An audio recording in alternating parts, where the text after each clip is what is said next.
Ce journal vous est offert par le FPI, Fonds de promotion de l'industrie, votre partenaire privilégié pour la réussite de vos projets.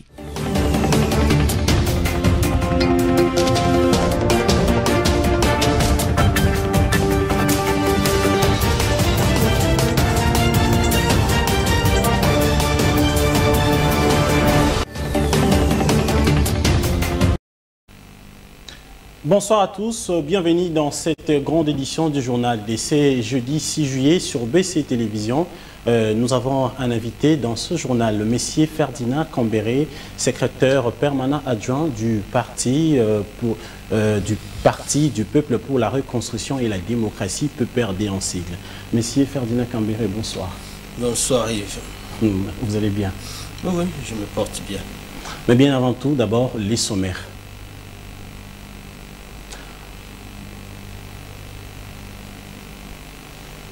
Un tête-à-tête entre le président Félix Tshisekedi Tshilombo et son homologue Cyril Ramaphosa a eu lieu ce jeudi au Palais de la Nation.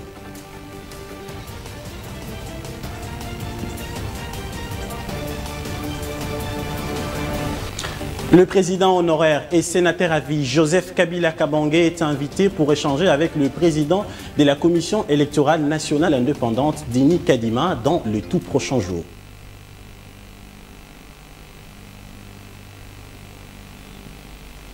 Je viens de le dire au sommaire, le président de la République, Félix Antoine Tshisekedi Tshilombo, a reçu ce jeudi 6 juillet au Palais de la Nation son homologue sud-africain Cyril Ramaphosa. Les deux chefs d'État s'est entretenu en tête-à-tête avant de participer à la réunion de la commission mixte RDC-RCA. Roger Matadi. Le président sud-africain Cyril Ramaphosa a entamé une mission officielle de 2 jours à Kinshasa, visant à renforcer la coopération économique entre la République démocratique du Congo et son pays. Il a été reçu au Palais de la Nation par son homologue, Félix Antoine Tshisekedi Tshilombo, dans le cadre du Forum économique RDC-RCA, destiné à identifier les opportunités d'investissement. Les deux pays vont également renforcer leur coopération sur les infrastructures. Il est prévu à ce sujet une remise à la République démocratique du Congo des 315 équipements lourds des Gouma Africa Group pour l'amélioration et l'entretien des routes et des ponts. Notons qu'à l'issue de cette visite, la République démocratique du Congo et l'Afrique du Sud devraient signer plusieurs protocoles d'accord et ces derniers porteront notamment sur le mine pour collaborer dans l'exploitation minéraux essentiels et sur l'emploi pour les renforcements des capacités auprès des cadres techniques de la RDC. Un jour avant cet tête-à-tête, les 3 chefs d'État, celui de la République démocratique du Congo, celui de l'Angola et celui de la Zambie, ont présidé la cérémonie de la signature à Luanda, capitale de la République d'Angola, d'un accord visant à faciliter les transports de l'air minière envers le marché extérieur.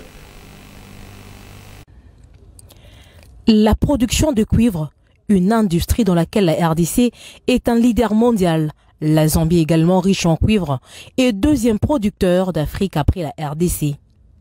Les matières premières de la région sont actuellement exportées soit par le port de Durban en Afrique du Sud, soit par celui de Dar es Salaam en Tanzanie.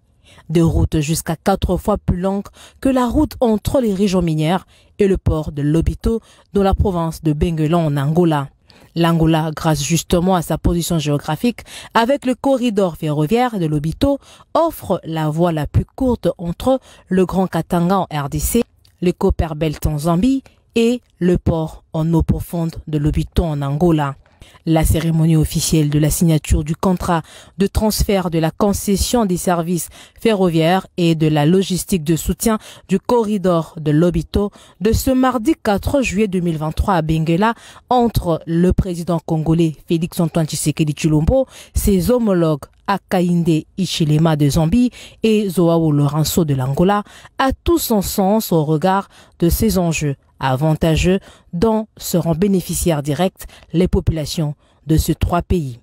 Lobito Atlantic Railway, c'est le nom du consortium de 3 entreprises européennes qui dirigera la concession du corridor ferroviaire de Lobito pour 30 ans.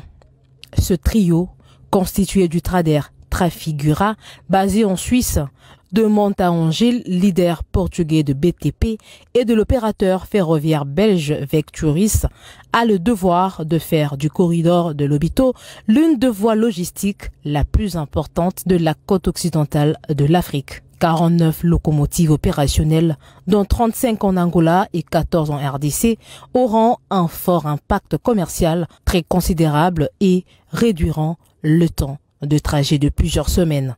La matérialisation de cet engagement gouvernemental tripartite va considérablement faciliter les évacuations de minerais en provenance de la RDC et la Zambie, mais pas seulement. Des machines et d'autres biens peuvent également être importés pour soutenir l'industrie extractive de la région.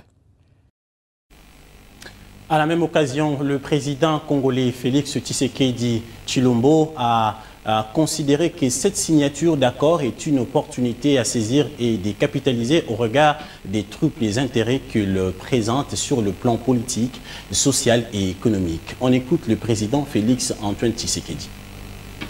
Dans cette perspective, la cérémonie d'aujourd'hui, qui marque un moment crucial dans la mise en œuvre de l'accord sus-évoqué dont la République démocratique du Congo est partie prenante, est une opportunité qu'il nous revient collectivement de saisir et de capitaliser au regard du triple intérêt qu'il présente sur les plans politiques, social et économique.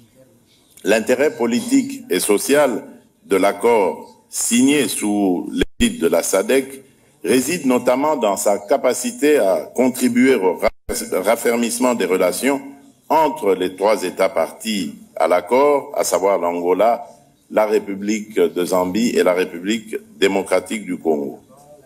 L'accord va également aider, j'en suis convaincu, à consolider la paix et la stabilité entre les trois États partis, faciliter une plus grande fluidité de la circulation des personnes et favoriser une cohabitation pacifique de leurs peuples respectifs. Aussi, à assurer une exploitation judicieuse et optimale du potentiel agricole et minier des régions du centre et du sud-est du pays, en favorisant la participation active des petites et moyennes entreprises locales aux chaînes de valeur et en les encourageant à s'adapter aux standards du marché mondial pour garantir leur compétitivité.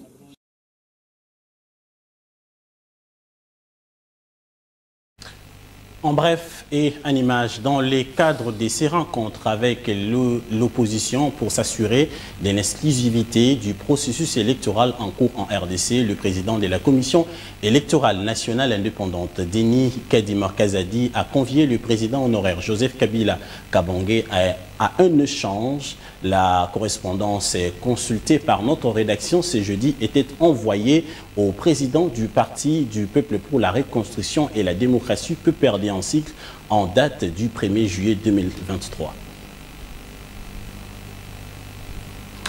Sur ce sujet, M. Ferdinand Kambere, secrétaire permanent adjoint du PPRD, est avec nous pour en parler. Déjà, la première question, Joseph Kabila est invité en qualité de président du parti politique de votre parti, soit leader de l'opposition, ou il est invité comme sénateur à vie.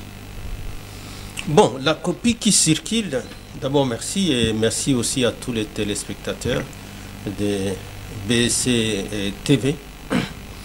Ce qu'il faut savoir, c'est qu'au moins la copie que moi-même j'ai découvert au niveau de réseaux sociaux, c'est que c'était une lettre adressée au sénateur à vie, au Joseph Kabila Kabange, en tant que sénateur à vie. Nulle part, je n'ai vu les mentions, comme vous venez de le dire à l'introduction, qu'on l'a envoyé au président national du PPRD. Nulle part. En tout cas, cette copie qui circule est celle-là. Il n'a été fait mention nulle part dans cette fameuse lettre à un Kabila Kabange qui est président national du PPRD. Donc pour vous, pour que Joseph Kabila se présente, on doit envoyer la lettre en qualité du président du parti PPRD et non en qualité de sénateur à vie. Non, nous reprochons plusieurs choses à cette correspondance, pour nous, qui n'existe pas. Elle est réputée non existante ou alors non écrite, la lettre, parce que l'auteur même de cette lettre, pour nous, elle n'a pas qualité, elle n'a pas compétence de traiter des matières que nous posons comme préalable pour rejoindre le processus électoral. Vous le savez que le FCC, depuis les débuts, revendique que la CENI soit recomposée. Que la Cour constitutionnelle soit régulièrement composée comme la loi le dit. Que la loi électorale soit discutée au préalable par tous les partenaires avant d'être votée et promulguée par les autorités compétentes. Et que donc toutes ces questions préalables n'aient pas été satisfaites, n'aient pas obtenu des réponses jusque-là. Il n'appartient pas à Kadima, parce qu'il est président d'une CENI, encore une CENI contestée, de commencer à adresser des correspondances à qui il veut. En tout cas, l'autorité morale du FCC, le Rai Joseph Kabila Kabange, a statut d'ancien président de la République, qui lui reconnaît d'être aussi, de bénéficier de ces statuts de sénateur à vie. Alors, lorsque c'est lui, pour nous, qui pose problème, se trouve dans des difficultés, parce que vous les sentez, nous l'avions déjà dit, mais vous les sentez, que même les acteurs politiques qui ont répondu à cet appel-là, ils ne vont recevoir que son évangile, où il est en train de prêcher en réalité qu'il est en échec, qu'il ne sait pas organiser le processus. Ozé, il a dit qu'il y avait un gap de 300 millions de dollars qu'il doit avoir pour accomplir sa mission, et que pour cela, il attend prochainement qu'il lui soit versé 100 millions de dollars, plus les 30 millions qui lui avaient déjà été donnés sur les 300. Mais quand finalement l'autre acteur politique de l'opposition, l'ancien Premier ministre Mouzi passe, on nous parle de 500 millions. Donc vous voyez des gens qui tâtonnent. À ces questions, à toutes ces questions et revendications, c'est quelqu'un qui a promis que très rapidement l'enrôlement va se dérouler dans les territoires où il n'a pas été organisé ces opérations, mais qui tout de suite a suspendu. C'est une CENI qui, en réalité, même dans les managements, donc pour dire, vous ne participerez pas aux élections avec le bureau Kadima. Mais vous parlez de quelles élections lorsque lui-même Kadima n'y croit pas? Il a appelé à ce que ces gens qui croient à ces élections depuis les 25. Et aujourd'hui, on est quelle date? Et combien de listes ont été déposées, même à ceux-là qui croient à ces parodies d'élections? Même à ceux-là. Vous avez vu combien? En réalité, donc, il cherche à piéger l'opposition, et il croit que l'opposition ici n'est pas clairvoyante, qu'elle n'est pas tombée dans ces pièges, pour que à ces jérémiades, tout le monde rentre en disant non, nous venons de comprendre qu'ils ne sont pas capables d'organiser les élections et que donc il faut qu'on aille au dialogue. Non, pour le FCC, il n'y a pas question de dialogue. Mais c'est Ferdinand il n'y a pas question. Je vous garde avec moi, on poursuit le journal, on reviendra dans ce sujet dont vous venez de commencer. Moïse Katumbi, Délice Sanga et Augustin Matata-Pogno appellent à un dialogue entre le parti prenante pour harmoniser les actes, les aspects techniques, allais-je dire, du processus électoral en cours. Selon ces candidats à la présidentielle 2023, il est important d'établir un vrai cadre de concertation entre partis prenantes pour un mémorandum régulier au processus électoral. Monsieur Ferdinand Kambere, vous avez entamé le sujet par rapport au dialogue. Je reviens vers vous. Vous faites partie de l'opposition actuellement. Le dialogue est demandé par les opposants. Vous irez au dialogue? C'est vous qui dites que le dialogue est demandé par les opposants, et je crois que c'est ça le piège qui est en train d'être tendu à ceux qui peuvent répondre. Que ça sorte de la bouche des membres de l'opposition. Mais en réalité, ceux qui ont planifié ça, c'est les régimes. C'est les régimes. On comprend bien que ceux qu'ils ont planifié, ils n'ont jamais voulu organiser des élections démocratique, transparente et inclusive. Parce qu'ils savent qu'ils n'ont pas de bilan à présenter au peuple. Ils ont simplement fait organiser une mascarade dans la précipitation des opérations d'enrôlement et d'identification et obtenir un fichier corrompu tel que vous le savez, fichier d'électeurs. Mais en réalité, ils savaient eux-mêmes qu'ils ne sont pas prêts à aller aux élections. Et ils invitent comme ça l'opposition pour que ce soit l'opposition qui soit le premier à constater qu'en réalité, ils ne sont pas capables. Mais nous l'avions dit qu'ils n'ont pas la volonté. Le problème, c'est qu'ils ne sont pas capables. Le problème, c'est qu'ils n'ont pas la volonté d'aller aux élections. Et ça, c'est depuis plus de 2 ans que nous le disons, qu'il faut que les processus soient inclusifs, que les processus soient menés de manière inclusive, de manière tripartite, comme on le fait toujours. Ils n'ont jamais voulu. Donc, en tout cas pour les FCC, il ne sera pas question de ce dialogue-là, si vraiment leur idée c'est de vouloir dire, bon, il y avait eu aussi prorogation, nous voulons obtenir la même chose pour rester au pouvoir et continuer. Non, la fin des mandats, c'est la fin des mandats. Il n'y aura pas de justification pour ce régime qui a manifesté la volonté de ne pas vouloir organiser les élections dans les délais. Voilà, parlons sécurité dans la ville-province de Kinshasa. Les procès kidnapping a débuté depuis le mercredi 5 juillet à Kinshasa. Un avocat de la partie publique et la population appellent à la justice congolaise à faire bien son travail ou à bien faire son travail afin de punir ces actes qui déconsidèrent l'honneur de la République démocratique du Congo. Écoutez-les tour à tour au micro de Roger Matadi et des Généreux de Sengo. Le code pénal remonte de 1940 et il n'a jamais été révisé. Celui que nous appliquons 20 ans avant notre indépendance. Et alors, quand ce code était élaboré, on ne parlait pas de Koulouna. On ne parlait pas de ces modes opérants que nous sommes victimes aujourd'hui. Comment des scientifiques, de pénalistes peuvent adapter la proportion et la peine la plus lourde? Et moi, je suis de ceux qui défendent la peine de mort. Je ne soutiens pas les moratoires et je suis pénaliste. Mordicus, la peine de mort, elle est utile quant à de telles questions. Et c'est de cette façon que nous pouvons rassurer notre population et donner le meilleur de la justice, c'est que le Congolais attend. Babomi Rab Moko, la France, à 17 ans. Mais la France a bougé. Un seul rab. Mais nous, on nous tue à l'Est. Chaque jour, plus de 2 millions de morts.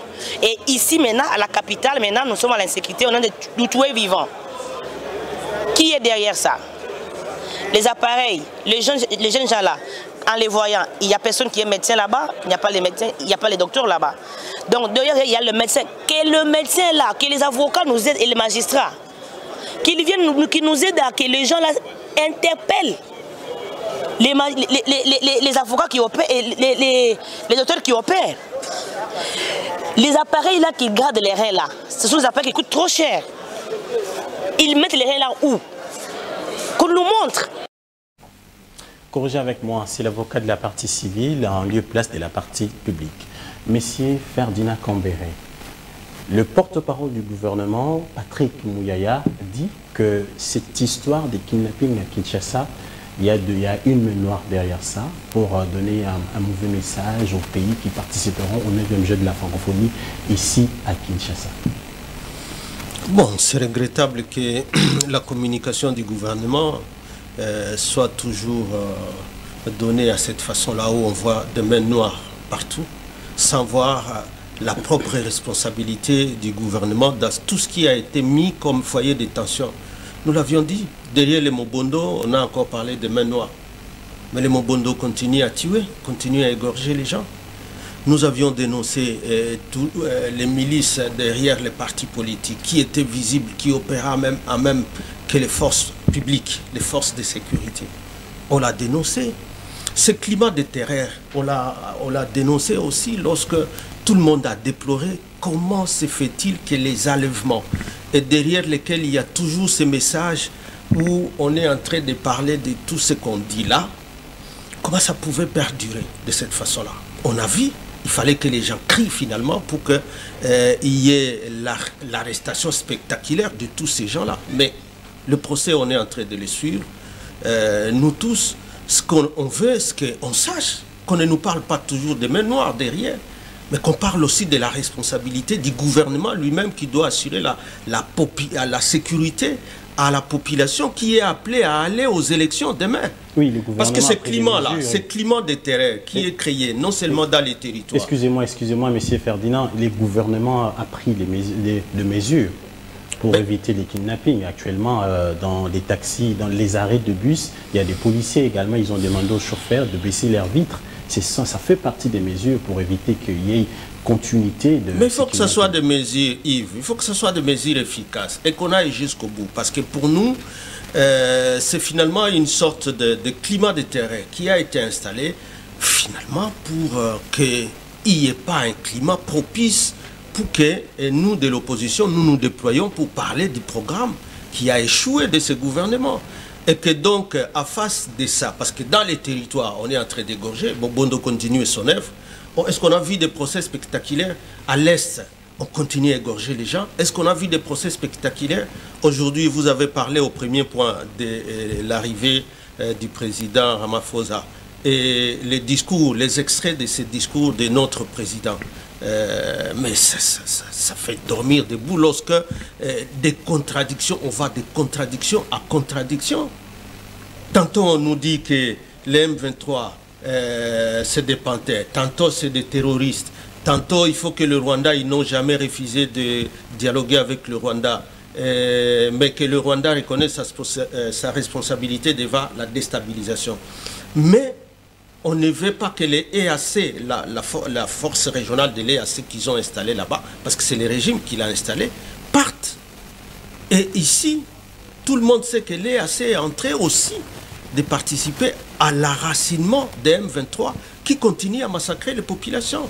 Pas plus tard qu'hier aussi, on a égorgé là-bas. Et ils ont même la toupée de justifier ces actes-là, les M23 de justifier. Et nous, comme gouvernement, on soutient à ce que l'EAC continue à rester contre la volonté du peuple. Vous pensez que le gouvernement s'est contredit? Ce n'est pas parce que vous êtes plus aux affaires, vous voulez voir le mal partout? Non, pas du tout, parce que c'est dans leur contradiction qu'on sent qu'il n'y a aucune cohérence dans les explications qu'ils donnent par rapport à ce qui se passe à l'Est, et ce qui se passe dans les ex-Bandundu, et ce qui se passe à Kinshasa, et ce qui se passe dans le Katanga. Donc la contradiction, le ministre de la Communication va dire autre chose. Quand vous suivez le président dans ses discours, tantôt il dit, bon, on a l'EAC reste, on va d'abord vérifier. Tantôt, nous n'avons jamais invité SADC. SADC, c'est parce qu'on est membre de la SADC et qu'on a été attaqué. Mais entre-temps, lorsque vous reconnaissez que l'EAC doit rester, pourquoi vous dites encore qu'on a été attaqué? Donc, cette contradiction dans les narratifs du gouvernement nous place dans une difficulté de comprendre réellement ce que veut le gouvernement. Et c'est à cela que nous, ce que nous demandons, c'est des élections, et rien que des élections, dans un climat apaisé. Ils n'ont qu'à mettre fin au kidnapping dans la ville de Kinshasa et dans toutes les autres villes, mettre fin à cette histoire de Mobondo, et mettre fin à l'insécurité à l'Est, et mettre fin à l'EAC aussi à l'Est. On ne peut pas continuer des accords hasardés où on a mutualisé la force de FARDC avec l'UPDF, mais entre-temps, quand on vous dit qu'il y a combat entre M23 et c'est entre des groupes armés et M23, où sont passés les FARDC? Monsieur Ferdinand Kambere, merci. Merci beaucoup d'avoir répondu à notre invitation comme invité du journal. Je vous remercie. Merci. Je vous libère. Merci. Entre-temps, ce journal continue à Ituri. Les 5 juillet, dans la ville de Bunia, la formation de UNITAR sur la capitalisation de résultats du projet. Elle a été lancée en exclusivité locaux par le directeur du cabinet du gouverneur militaire. Reportage. Les participants à cette formation, au total 20 professionnels, sont venus de 4 organisations, dont The Norwich Refugee Council, Alerte International, Search for Common Ground et Justice Please. Au nom du gouverneur militaire de l'Ituri, Maître Étienne Ounega Igué a lancé cette formation tout en promettant l'accompagnement de la province. Et j'ai beaucoup aimé ce que l'expert a dit. Les projets doivent nous transformer. Si nous, les acteurs de la médiation, de la cohésion sociale, on n'est pas transformé, alors comment voulez-vous qu'on puisse transformer les autres? Cela a été relayé aussi par d'autres familles.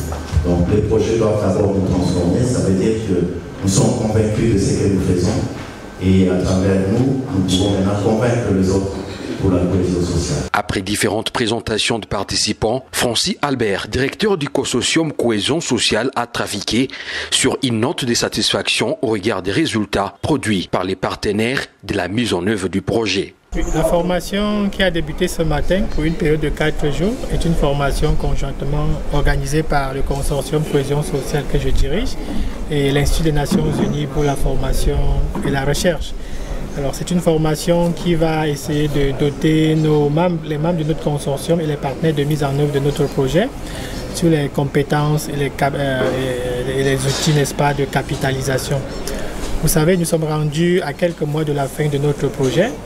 Et la capitalisation est une étape importante du cycle global d'un projet. Notons que le résultat de cette formation permettront de définir les domaines prioritaires pour la prochaine phase de la programmation en mettant l'accent éventuellement sur les éléments de renforcement de capacité et les processus de multiplication ainsi que sur la conception d'une feuille de route pour la mise en place d'une vaste communauté de pratiques comprenée chaque jour par le lieutenant-général Bouyanka Chamadjoni, gouverneur de l'Ituri. Ce journal est terminé, mais pour boucler la boucle, je vous rappelle le principal titre.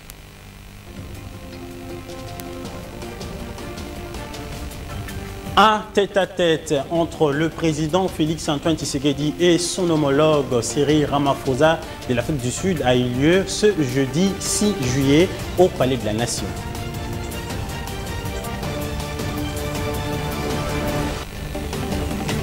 Le président honoraire et sénateur à vie Joseph Kabila Kabange est invité pour échanger avec le président de la Commission électorale nationale indépendante, Denis Kadima, dans le tout prochain jour.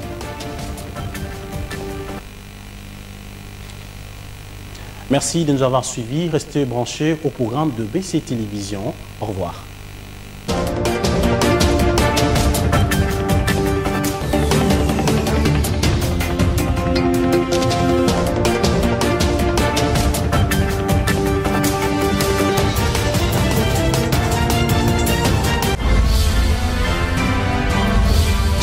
Vous a été offert par le FPI, Fonds de promotion de l'industrie, votre partenaire privilégié pour la réussite de vos projets.